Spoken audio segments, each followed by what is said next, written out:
कुछ दिन पहले जो घटना हुई यहाँ पर बहुत दर्दनाक हादसा हुआ और हमारे नौजवान इस कांस्टेबल की मौत हुई।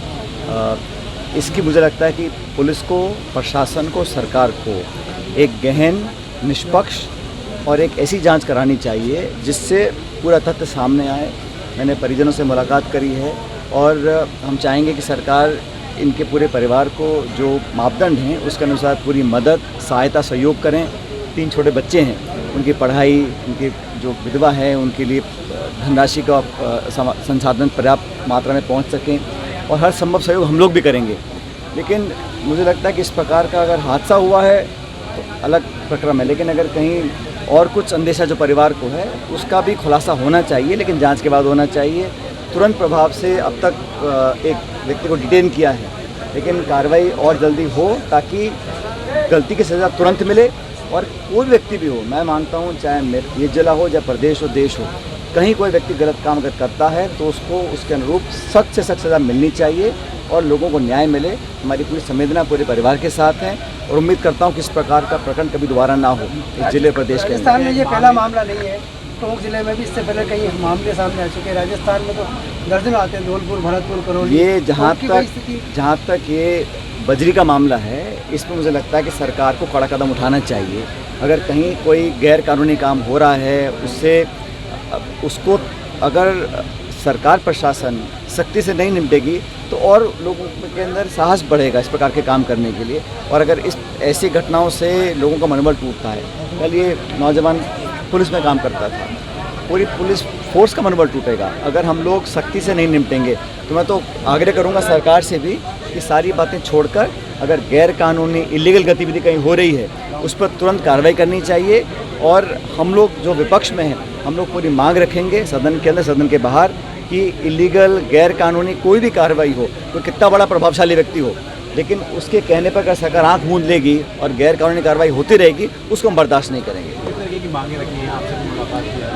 इन्होंने जो कहा है कि तीनों छोटे बच्चे हैं, उनकी पढ़ाई के लिए सरकार खर्चा उनका उठाए, शहीद के दर्जे की मांग रखी है, उसकी भी जांच सरकार को करनी चाहिए, कैसे उसको हम दे सकते हैं रहने के लिए मकान, उनकी जो धर्मपत्नी है उनको आर्थिक मदद और उस इलाके में जो जो उनके लिए हम कर सकते हैं पूरा सहयोग हम लोग भी करेंगे। लेकिन मैं चाहता हूँ कि सरकार भी तुरंत प्रभाव से इस पर कार्रवाई करे और संवेदनशीलता दिखाते हुए इस पर लोगों की मदद करने का, इस परिजन की पूरी मदद करने का काम करना चाहिए। कश्मीर में 5 सैनिक शहीद हुए हैं, बड़ा आतंकी हमला। अब कल जो कठुआ में हुआ है, इस प्रकार के आतंकी घटनाएं लगातार बढ़ रही हैं और मुझे आश्चर्य है, सुप्रीम कोर्ट ने निर्देश दिया है केंद्र की सरकार को कि सितंबर से पहले जम्मू कश्मीर में विधानसभा के चुनाव कराने हैं। सरकार दावा करती सदन के अंदर, लोकसभा में, राज्यसभा में, कि मामला बहुत बेहतर हो गया है, स्थिति नियंत्रण में है, वहाँ कोई अब गतिविधि नहीं है। लेकिन हमारे नौजवानों को अगर सीमा पार से शहीद लोग कर रहे हैं और उन पर घात लगाकर हमला हो रहा है, जाने जा रही हैं, तो कहीं ना कहीं सरकार का जवाब देना पड़ेगा। हम तो उनकी शहादत को नमन करते हैं जो फ़ौज की वर्दी पहनकर देश की सरहद पर खड़े होकर हमारी सुरक्षा कर रहे हैं, लेकिन सरकार को तो कुछ करना पड़ेगा ना।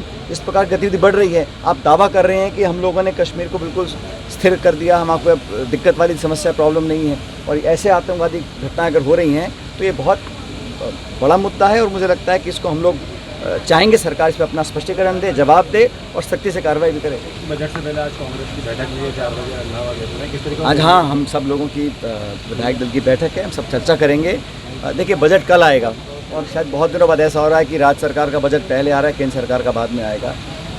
अब जो उन्होंने अंतरिम बजट पेश किया था, बहुत सारी बातें तो उस बजट की पूरी नहीं हो पाई हैं, तो देखते कल सरकार क्या बजट लेकर आती है। लेकिन जहाँ तक अब तक हमें रवैया देखा है, सरकार में तय नहीं हो पा रहा है कि कौन क्या जिम्मेदारी संभालेगा। आपस में इतना खिंचाव है, इतने सारे सत्ता के केंद्र बन चुके हैं, मंत्री इस्तीफा दे रहे हैं, वो स्वीकारा जा रहा है, अस्वीकारा किया जा रहा है, किसी को मालूम नहीं है, तो असमंजस की स्थिति बनी हुई है। तो ये सरकार को, मुझे लगता है, अपने कार्यशैली को सुधारना चाहिए। जनता ने बहुमत देकर राज करने का आपको निर्देश दिया है और अभी सरकार को सिर्फ 6-7 महीने हुए हैं, लेकिन हर क्षेत्र में, आप ग्रामीण क्षेत्र में जाइए, सारे विकास के काम ठप पड़े हैं।